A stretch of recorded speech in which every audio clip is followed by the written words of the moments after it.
Hello everyone, in this video, I'll be translating and summarizing the latest Urdu broadcast by Moeed Pirzada to make it accessible for our English-speaking audience. Let's go through the key developments and insights in Moeed Pirzada's words.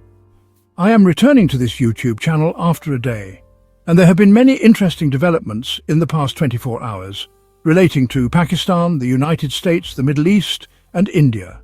In current affairs, when we use the word interesting, it doesn't necessarily mean the news is like chocolate, delightful, positive, or pleasing. Rather, interesting means noteworthy and significant. Looking globally, arguably the most important development in the past 24 hours, which has shaken the world, is the Air India crash investigation report by India's Air Accident Investigation Bureau regarding the crash over Ahmedabad a month ago.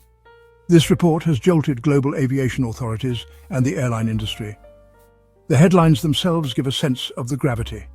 Panic, fear, confusion, and speculation are widespread. I can go into details. Also happening, Donald Trump's trade war with a deadline of August 1st. This is creating anxiety and confusion across East Asia, India, the European Union, and Canada, and even within the United States itself. Trump hasn't secured deals with China, Mexico, Canada, the EU, or India, raising concerns about American consumers and businesses dependent on global imports. As a result, new trade alliances are being considered between Japan, South Korea, China, and the EU. I also came across a very detailed analytical piece in the New York Times, which, logically lays out how Israel and Saudi Arabia believe this is the right time to reshape the Middle East as Iran has grown weaker. They feel the region is ripe for a new Middle East. But first, let's move to Pakistan, where in the past 24 hours, a very significant and honestly interesting development has occurred. Aliya Gandapur held a press conference in Lahore, announcing a 90-day deadline and a movement using a lot of dramatic rhetoric. With him were Salman Akram Raja, acting chairman Barrister Gohar, and other PTI leaders. However, some notable leaders were not present, most prominently Aliya Hamza, Punjab's chief organizer, who was appointed by Imran Khan himself. When asked about her absence, Salman Akram Raja casually stated that she was busy with other engagements. This was a loose ball he threw, and Aliya Hamza, being an intelligent woman, I've had the opportunity to interview her on TV panels, responded sharply with an Urdu tweet. I don't even know what engagements I was supposedly busy with. She implied she wasn't informed of the decision about the 90-day movement, questioning where, when, and how it was made. It's obvious. The decision came from GHQ, likely from Chaudhry Nizamuddin or military leadership. It was then communicated to Gandapur and team. Interestingly, Gandapur did not go alone. He had Salman Akram Raja and Barrister Gohar with him. This suggests he was promised something convincing enough to bring Salman Akram Raja on board, someone who usually wouldn't be easily swayed. This 90-day story likely originated from GHQ, and it's an old narrative. Give us 90 days and we'll fix things. Another layer to this is the June 17th or 18th lunch meeting between Donald Trump and Pakistan's Army Chief General Asim Munir, along with Asim Malik, attended by Marco Rubio as well. Trump reportedly told them, resolve the political mess in Pakistan, particularly the Imran Khan and PTI resistance, because there's pressure on us from US Congress. This honestly lends more weight to the 90-day plan. Before this, I had heard from PTI sources of Pakistani origin, even 3 days before Trump's lunch meeting, that such a meeting would take place and Trump would request resolution of Imran Khan's situation. This shows that the source had credible information, likely originating from GHQ. Even if Trump made the request, it doesn't mean the Pakistani military must act on it. The US president's word isn't always treated as an order. Pakistan's side, over the last 50 years, has always had leverage, and can fulfill 7 of 10 demands and offer excuses for the rest. Still, it's very likely Trump did speak on this issue. That's standard US policy, to raise political concerns during such meetings. In Pakistan, the generals have always cleverly used PTI leaders. Their method of use, reminds me of the British Empire, which I studied thoroughly through 6 volumes on the rise and fall of the British Empire. The British were always engaged in both war and conspiracies, especially in India. Take the Battle of Plassey, 1757. William Dalrymple's work shows how Clive was already in negotiations with Mir Jafar and others even before the battle. Similarly, Pakistan's institutions, influenced by British legacy, play the same game, fight and manipulate at the same time. This is not new. Even in October to November 2024, many believed that if Imran Khan had moved his long march into Di Chowk, rather than staying outside Islamabad, he would have been released, and the situation would have changed. Same happened in May 2022, when Imran Khan's long march challenged the system. At that time, even Nawaz Sharif and PMLN had reportedly agreed to elections, but when challenged, they dug in and refused compromise, resolving to stay in power indefinitely. As Ibn-e-Insha said, these stories are all false, made up by people. You must connect the dots accordingly. Also, in the past 24 hours, another development. Pakistan's President Asif Ali Zardari signed a new notification, converting the Frontier Constabulary, originally established by the British to guard the frontiers, into a federal constabulary. Although the acronym FC remains, the frontier has been replaced with federal. Critics, including PTI and human rights groups, say this is to expand the state's coercive capacity internally. To defend this, Talal Chowdhury gave an explanation. The FC is vital during floods, earthquakes, COVID, etc. Their pay structure was being improved. That's why they're being federalized, to better manage crises. A fine explanation indeed, but the real reason seems clear. PTI has announced a movement for August 5, 2025, demanding Imran Khan's release. That date marks 2 years since his arrest. This FC order is meant to bolster state force ahead of that. They've enhanced the coercive ability of the domestic apparatus by upgrading the FC, improving their pay and giving them formal internal powers. And ironically, Pakistan's ruling elite seems unaware of this symbolic injustice. The British had declared Balochistan and Khyber Pakhtunkhwa as frontiers, which always irritated Pashtun nationalists. Under British rule, Khyber Pakhtunkhwa was called NWFP, Northwest Frontier Province, treated merely as a frontier region, a buffer with Afghanistan and the Soviet Union. Now, it's likely that the Indian pilot, either the main pilot or the co-pilot, was involved. But even their profile doesn't indicate anything significant. The most likely possibilities now are either pilot error or a malfunction of the Boeing switch. Where does that clearance come from?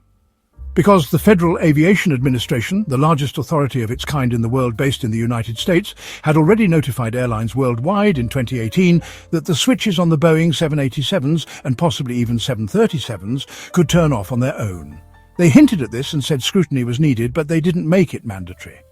Now Air India is saying that since the FAA hadn't made it mandatory, they didn't implement it. That's a different issue. The investigative report from the Indian Board of Investigation hasn't directly blamed Boeing yet, and Air India also hasn't officially blamed Boeing. The matter is very serious. There were 42 people on the aircraft and 19 people on the ground died. Only one person survived, an individual of British Indian origin. People are researching how such miracles happen, where to sit in an aircraft so that even in a crash your survival chances increase. I too was thinking about it while seated on a plane recently. For example, the president of Punjab Bank in Pakistan, Zafar Sahib, I don't know where he is these days, he survived a crash in Karachi. However, in the past 24 hours, the FAA hasn't issued any warnings. They haven't stated that the switches that go from run to off need scrutiny. But even then, Boeing is completely relying on that previous guidance. When reporters ask Boeing for comments, they keep referring to the FAA's latest instructions. Still, India and South Korea and several global airlines have quietly begun scrutinizing their Boeing 787 and 737 switches. There are only 2 main aircraft makers in the world, Boeing and Airbus. Roughly 80% of the planes flying are made by these two. So most airlines have started their internal checks on Boeing switches. The Airline Pilots Association, an international body based in Montreal with hundreds of Indian members, maybe 600 to 800, says this entire investigation seems to be deliberately pushing toward blaming pilot error. They suspect that this is part of a conspiracy by the industry and governments. I've seen comments suggesting that the FAA may be trying to favor Boeing. The result is massive confusion. This is a huge tragedy. Pakistanis still don't know what caused the crash of General Zia on August 17, 1988, near Bahawalpur. Some say it was a pilot who saved lives, others say it was a case of exploding mangoes, a theory that was turned into a brilliant book by internationally renowned Pakistani author Mohammed Hanif titled The Case of Exploding Mangoes. I've tried hard to interview Hanif Sahib about his literary work, but perhaps because of my past reputation as a pro-establishment person, he's unwilling to give me time. If any of you know him, please do request him. I want to discuss the impact of Pakistani literature and how his evolution happened as a writer. Now, how big of a fear factor can it be? Let me show you some air flight data. There's a small but beautiful airport, Love Field Airport, from which I flew to Washington D.C., quote, SDCA Airport. Let me show you the departure board. Just look at the number of flights departing. And this is only for the United States, not Europe, Latin America, or the rest of the world. In the United States alone, there are 45,000 flights a day.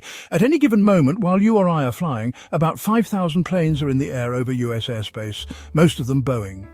This puts into perspective the sheer volume and scale, especially when compared to Pakistan. Now let's turn to the Middle East. What's brewing between Iran, Israel and Saudi Arabia? Analysts, including respected Pakistani ones like Thomas, some say he runs an ISPR account, have been analysing how Iran has blown Israel's expectations apart and emerged victorious in this conflict. But if you read American, Israeli or international publications, a different tragic and disturbing picture emerges. Iran has suffered significant strategic and human losses, and its standing in the Middle East has been weakened. When I said this earlier, many objected, but regardless of whether it's true, I'm just describing what's being reported. According to these publications, Israel's Prime Minister, Benjamin Netanyahu, is now thinking about the next steps concerning Iran. But even Israeli newspapers say he's a criminal figure, responsible for bringing turmoil not only to Israel, but to the entire world.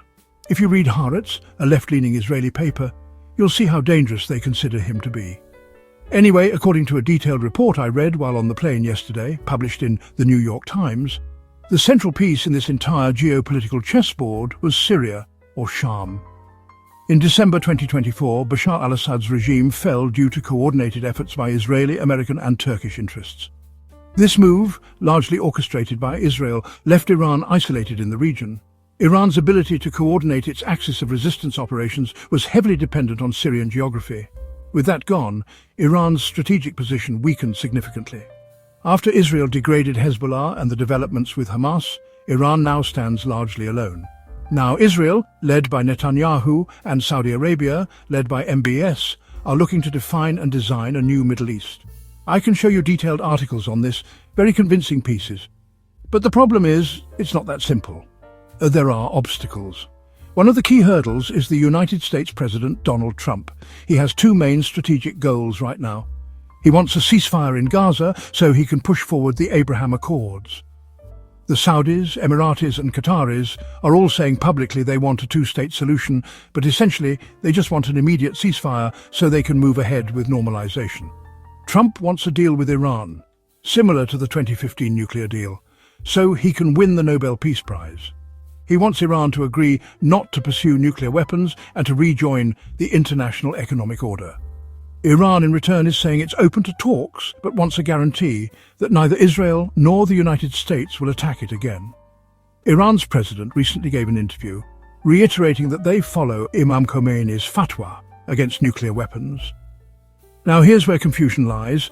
Saudi Arabia genuinely wants a Gaza ceasefire, but secretly, like Israel, it doesn't want a US-Iran deal because if sanctions on Iran are lifted, Iran's economy, currently around $450 billion, could surpass Saudi Arabia's trillion-dollar economy in a few years due to its population, resources and human capital. In contrast to the Gulf states, you'll find Iranian professionals, scientists, PhDs, doctors, abundant across North America and Europe. The potential of Iran's economy post-sanctions is massive. Netanyahu, like the Saudis, wants neither a Gaza ceasefire nor a US-Iran deal. He wants to remove Hamas entirely and fears that a deal would economically and strategically strengthen Iran. This all reminds me of what Jan Habib once said about Afghanistan. Afghanistan is the base, Pakistan is the target. That theory didn't prove entirely accurate, but the situation is somewhat similar. Haaretz, Israel's major leftist English newspaper, is strongly anti-Zionist and anti-Netanyahu. One of their headlines said Netanyahu returned from Washington empty-handed, which was exactly his plan. He never intended to bring a peace deal. He deliberately wasted 5 days. Another story says Netanyahu manipulated internal circumstances to remove the head of Shin Bet, Israel's internal security, to avoid any investigations. Shin Bet is akin to a mix of the FBI and ISI in the Israeli context. Netanyahu is controlling the corruption investigations against him by restructuring Shin Bet, showing how corruption politics play out even in Israel. A very well-informed diplomatic source, anonymous of course, told me that all Middle Eastern Arab diplomats in Washington publicly say they support a two-state solution, but privately they just want a ceasefire in Gaza so they can resume the Abraham Accords process. That's the broader perspective. Now, moving on to Donald Trump's recent trade deadlines, he's imposed tariffs of 30 to 35% on Mexico and the European Union in the last 72 hours.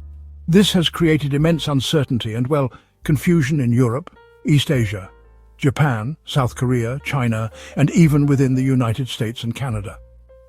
According to a New York Times report, 60% of Canadians are scared of Donald Trump possibly coming back. This is based on a New York Times poll. Similarly, in Japan, Korea, and even within the American think tanks, there's a sense that if Trump returns, there could be global economic destabilization. So his pressure tactics, especially in trade, are creating enormous uncertainty. Now, if you connect all these dots, Middle East instability, the Iran-Israel-Saudi dynamics, United States-Iran nuclear negotiations, the Abraham Accords push, and Trump's own ambitions, what you get is a very precarious and confused global situation. The aviation incident we began with is part of this larger web, where commercial safety, governmental oversight, and geopolitical favoritism all intersect. As far as the Air India crash is concerned, no formal blame has yet been assigned to Boeing. But questions are being raised. Pilots' associations are concerned that the focus is shifting too easily toward pilot error, when in fact the fault could lie in aircraft systems, especially those that the FAA had flagged as problematic in the past but did not mandate action on. And because of that, Air India did not implement those recommendations. Now, some believe that the FAA is trying to protect Boeing. There's a growing perception, especially among pilots and aviation analysts, that this could be part of a broader industry-government collusion to shield major manufacturers. Meanwhile, other airlines across the world, quietly and without making announcements, have begun thoroughly scrutinizing their Boeing 737 and 787 aircraft switches. And so, just like the Pakistani plane crash survivors we talked about, the Karachi crash, or the mysterious crash of General Zia's plane in 1988, this too may remain mired in speculation unless proper transparency and accountability are applied. Writers like Mohammed Hanif have turned such tragedies into powerful literature, such as A Case of Exploding Mangoes, which fictionally explores what might have happened in Zia's crash. But literature aside, today's reality is about fear. People are now Googling which seat is safest in a plane crash. They're studying crash survival rates, contemplating where to sit to improve chances of survival. That's how deeply this kind of aviation incident has entered public consciousness. And all this ties into the larger picture, the geopolitical, military and economic shifts we're witnessing, from Middle Eastern realignment to United States trade wars to global aviation safety.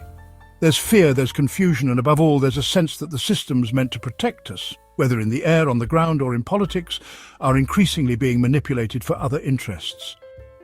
That wraps up our translation of Moeed Pirzada's video. I hope this English version helped you understand his message better. Please like, share and subscribe to Awami Lens to help our community grow. Don't forget to leave a comment below and let me know what you thought of this effort.